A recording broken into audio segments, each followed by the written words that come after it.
আছে, সে আমাদের পিছু নিয়েছে। তোর এই জলরাজ্যে থাকা আর নিরাপদ নয়। এই বলে পদ্মরানী তার মেয়েকে পদ্মবিলের জলে একটা পদ্ম ফুলের উপর রেখে দেয়। কেউ এই বিলে নামে না। তুমি যদি কিছু পানি ফল তুলে বাজারে বিক্রি করো, তা দিয়ে দুটো পয়সা রোজগার হবে। ঠিক আছে গিন্নি, তাই করি। দেখি কি। অজয় ওই পদ্মবিলে যায়। আওয়াজ অনুসরণ করে এগোতেই দেখে একটা বড় পদ্ম ফুলের উপরে একটি ফুটফুটে ছোট্ট মেয়ে শুয়ে কাঁদছে। এত বড় পদ্ম ফুল, আর এর ওপর এমন সুন্দর ফুটফুটে বাচ্চাটিকে কে রেখে গেল?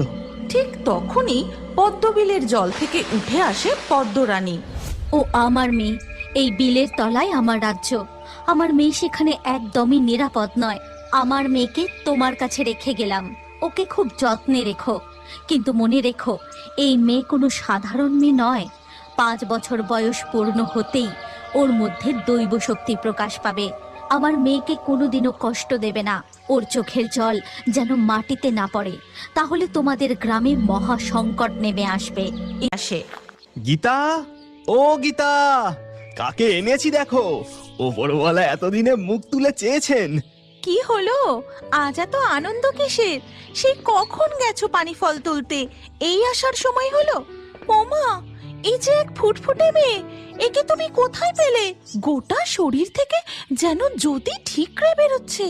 সব বলছি গীতা, কিন্তু তার আগে তুমি কথা দাও, কোনোদিনও কাউকে বলবে না।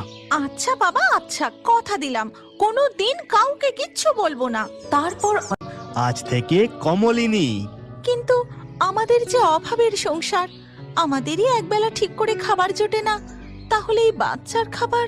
তুমি চিন্তা করো না গিন্নি, কোনো একটা ব্যবস্থা ঠিক হবে। আর ঠিক তখনই জমিদার বাড়ি থেকে এক সৈন্য অজয়ের বাড়িতে আসে।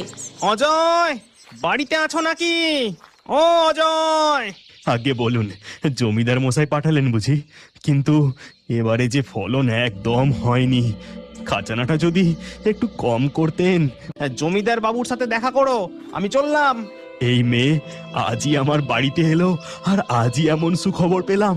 এই মেয়ের মধ্যে যে সত্যি দৈব শক্তি রয়েছে। অজয় জমিদার বাবুর কর্মচারী পদে নিযুক্ত হবার পর থেকে তাদের সংসারের সমস্ত দুঃখ কষ্ট অভাব দূর হয়ে যায়। দেখতে দেখতে কমলিনীও বড় হতে থাকে। এমনই একদিন আজ কমলিনীর 5 বছর বয়স পূর্ণ হয়েছে। ওর জন্য তুমি পঞ্চব্যঞ্জন রান্না করো, কেমন? এ কি, ওইভাবে সবাই পদ্মবিলের দিকে ছুটছে কেন? মনে হয়